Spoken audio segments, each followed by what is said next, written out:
ಕಬ್ಬಿನ ಬಿಲ್ಲನು ಕೈಯಲ್ಲಿ ಹಿಡಿದು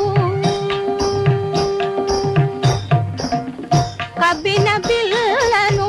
ಕೈಯಲ್ಲಿ ಹಿಡಿದು ಹೂವಿನ ಕಣೆಗಳ ಎಳೆದೆಳೆದು ಕಬ್ಬಿನ ಬಿಲ್ಲನು ಕೈಯಲ್ಲಿ ಹಿಡಿದು ಹೂವಿನ ಕಣೆಗಳ ಎಳೆದೆಳೆದು ಹರೆಯ